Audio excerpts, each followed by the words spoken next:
نحمد نصلی علی رسول الکریم اما بعد اعوذ باللہ من الشیطان الرجیم بسم اللہ الرحمن الرحیم قل اعوذ برب الفلق من شر ما خلق ومن شر غاسق اذا وقب ومن شر النفاثات فی العقد ومن شر حاسد اذا حسد۔ ابھی آپ نے سورہ فلق کی آیت 1 سے 5 کی تلاوت سماعت فرمائی۔ بترتیب مصحف یہ 113ویں اور بترتیب نزول 20ویں سورہ ہے اور مکی ہے۔ اس میں 5 آیتیں اور 1 رکوع ہے۔ فضیلت: عقبہ بن عامر رضی اللہ عنہ کہتے ہیں، میں آپ کی اونٹنی کی نکیل پکڑے ہوئے مدینے کی گلی میں چلا جا رہا تھا۔ اتنے میں آپ نے مجھ سے فرمایا، عقبہ سوار کیوں نہیں ہو جاتے؟ کہتے ہیں مجھے گناہ کا ڈر ہوا۔ آپ اتر گئے اور میں تھوڑی سی دیر سوار ہو گیا، پھر میں اتر گیا اور آپ سوار ہو گئے۔ پھر فرمایا، عقبہ کہتے ہیں کیا میں تمہیں وہ بہترین صورتیں نہ بتاؤں جنہیں لوگ پڑھتے ہیں؟ میں بولا ضرور بتائیے۔ آخر آپ نے مجھے فلق و ناس پڑھائی، پھر تکبیر ہو گئی، آپ آگے بڑھ گئے اور آپ نے یہی صورتیں پڑھیں۔ پھر میرے پاس سے گزرتے ہوئے فرمایا، عقبہ کیا خیال ہے، کیسی ہیں؟ انہیں سوتے وقت بھی پڑھ لیا کرو اور جاگتے وقت بھی۔ عقبہ تعالیٰ کہتے ہیں، مجھے رسول اللہ صلی اللہ علیہ وسلم نے حکم فرمایا کہ فلق و ناس ہر فرض نماز کے بعد پڑھا کرو۔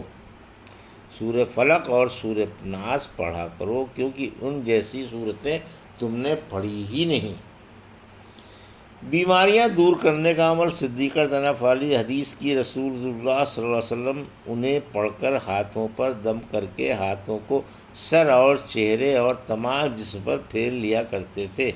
صدیقہ فرماتی ہیں، جب آپ بیمار ہو جاتے تو فلق و ناس پڑھ کر دم کر لیا کرتے تھے، پھر جب آپ کی بیماری نے زور پکڑا تو میں یہ دونوں صورتیں پڑھ کر برکت کی وجہ سے آپ کے دست مبارک کو آپ کے جسم مبارک پر پھیر دیا کرتی تھی۔ سورہ نون کے آخر میں ابو سعید رضی اللہ عنہ کا بیان گزر چکا ہے کہ رسول اللہ صلی اللہ علیہ وسلم انسانوں کی اور جنوں کی نظر بد سے پناہ مانگا کرتے تھے۔ پھر جب یہ دونوں صورتیں اتر آئیں تو آپ نے یہ لے لیں اور باقی دعائیں چھوڑ دیں۔ پیش ہے سورہ فلق کی آیت 1 سے 5 کا ترجمہ اور تفسیر ابن کثیر سے۔ بسم اللہ الرحمن الرحیم۔ قل اعوذ برب الفلق آیت 1، من شر ما خلق آیت 2، ومن شر غاسق اذا وقب آیت 3، ومن شر النفاثات فی العقد آیت 4، ومن شر حاسد اذا حسد آیت 5۔ میں اللہ کے نام سے شروع کرتا ہوں جو بڑا ہی مہربان و شفیق ہے۔ آپ فرمائے، میں صبح کے رب کی پناہ مانگتا ہوں مخلوق کی برائی سے اور اندھیری رات کی برائی سے جب اس کا اندھیرا چھا جائے، اور گرہوں پر پھونکنے والیوں کی برائی سے اور حاسد کی برائی سے جب وہ حسد کرے۔ یہ تھا ترجمہ سورہ فلق کی آیت 1 سے 5 کا۔ تفسیر: فلق سے صبح۔ سورہ انعام کی آیت 96 میں فرمایا، اللہ صبح کو پھاڑنے والا ہے۔ اللہ نے اپنے نبی کو حکم فرمایا کہ آپ تمام مخلوق کے رب سے تمام مخلوق کی شرارت سے پناہ مانگیں۔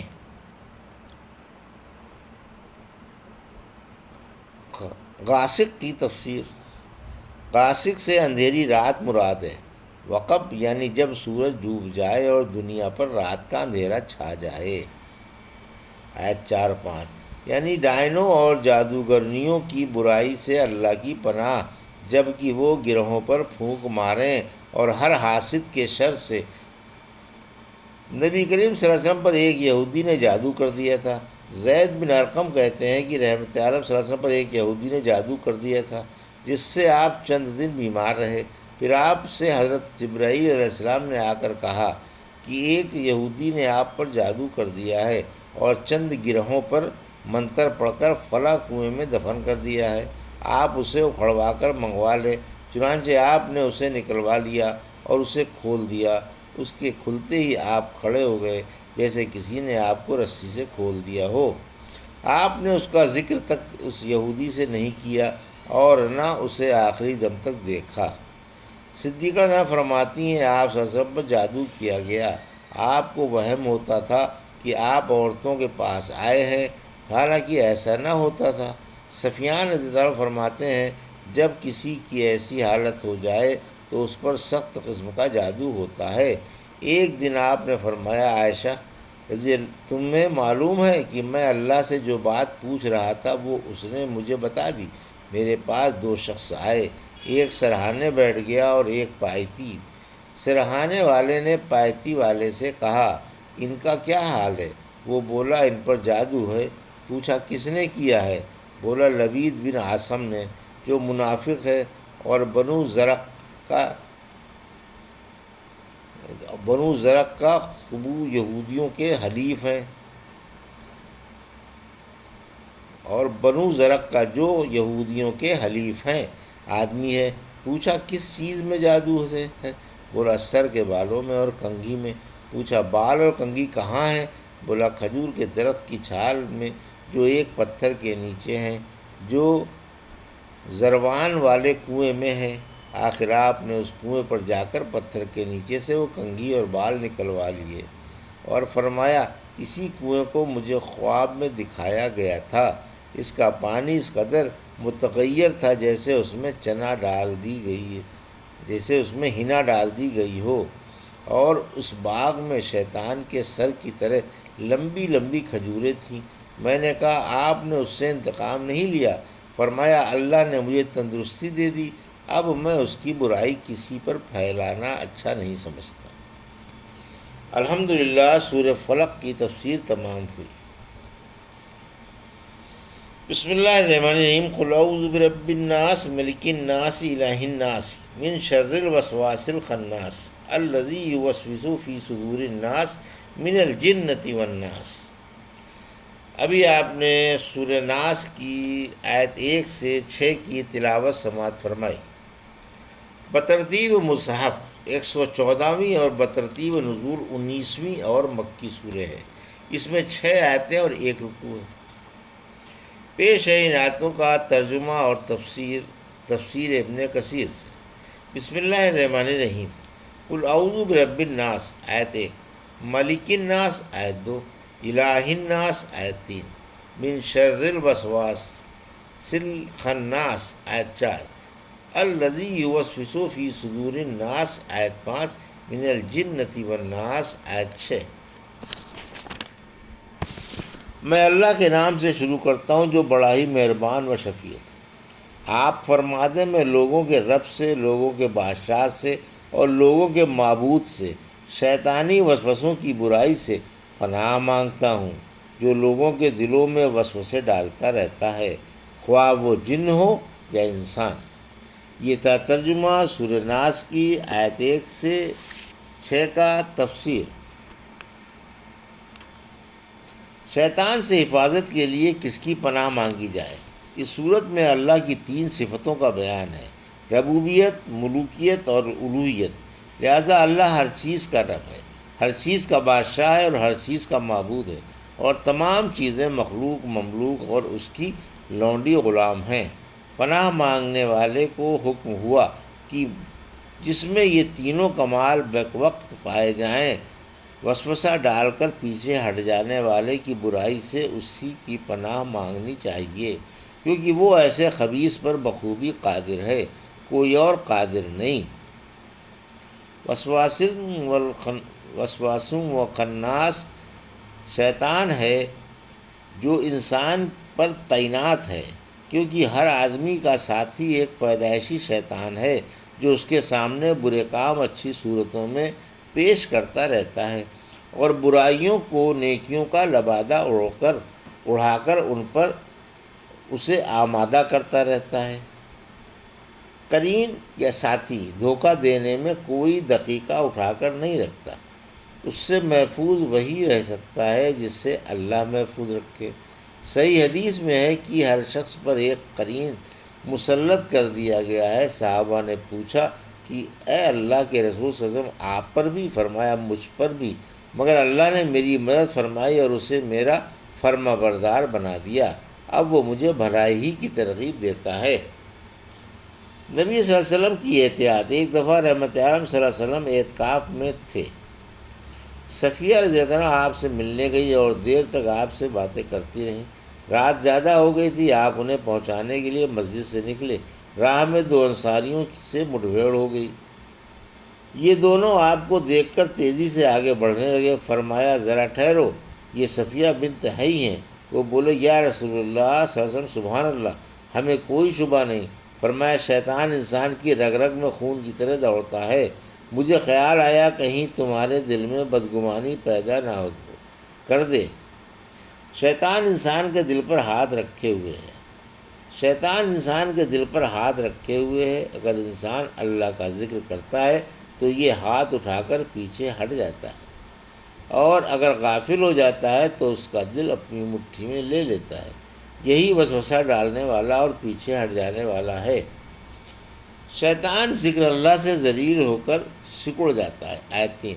رسول اللہ صلی اللہ علیہ وسلم کے پیچھے آپ کی سواری پر بیٹھنے والے کا بیان ہے کہ ایک دفعہ آپ کے گدھے نے آپ کو گرا دیا۔ میں بولا شیطان غارت ہو۔ فرمایا یہ نہ کہو، کیونکہ تمہارے کوسنے سے شیطان اور پھول جائے گا اور کہے گا میں نے اپنی طاقت سے اسے گرا دیا، لیکن برعکس اس کے اگر بسم اللہ کہو گے تو وہ سکڑ کر مکھی کی طرح ہو جائے گا۔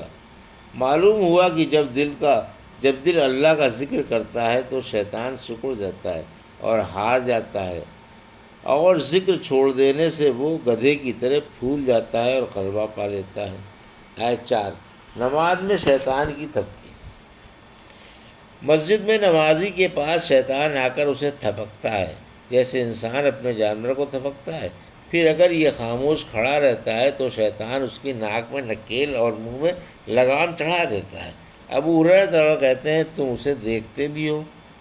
دیکھو، نکیل والا تو وہ ہے جو ایک طرف کو جھکا کھڑا ہو اور اللہ کا ذکر نہ کرتا ہو، اور لگام چڑھا ہوا وہ ہے جو منہ کھول دے اور اللہ کا ذکر نہ کرے۔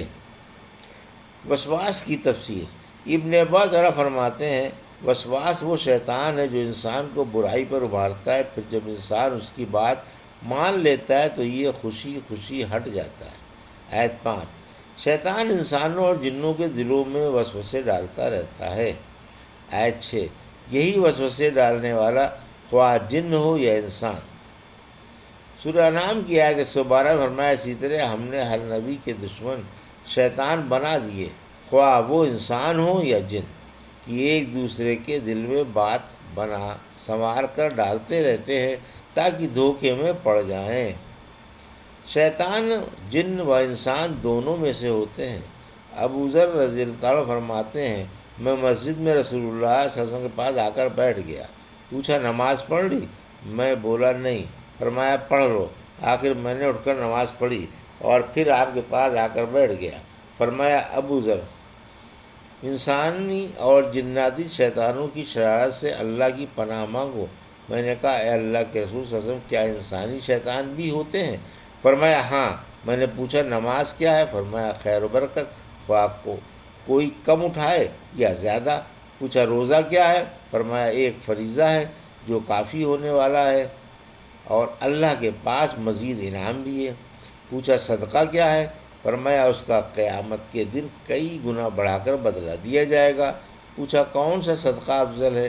فرمایا وہ صدقہ جو غریب آدمی محنت مزدوری کر کے نکالے یا چپکے سے محتاج کو دے دے۔ پوچھا سب سے پہلے نبی کون ہیں؟ فرمایا حضرت آدم علیہ السلام۔ پوچھا کیا حضرت آدم نبی تھے؟ فرمایا ہاں، اور اللہ نے ان سے بات بھی کی۔ پوچھا رسول کتنے ہوئے؟ فرمایا 310 سے کچھ اوپر، ایک بڑی جماعت ہے۔ ایک روایت میں 315 ہیں۔ پوچھا قرآن کی کون سی آیت سب سے زیادہ عظمت والی ہے؟ فرمایا آیت الکرسی۔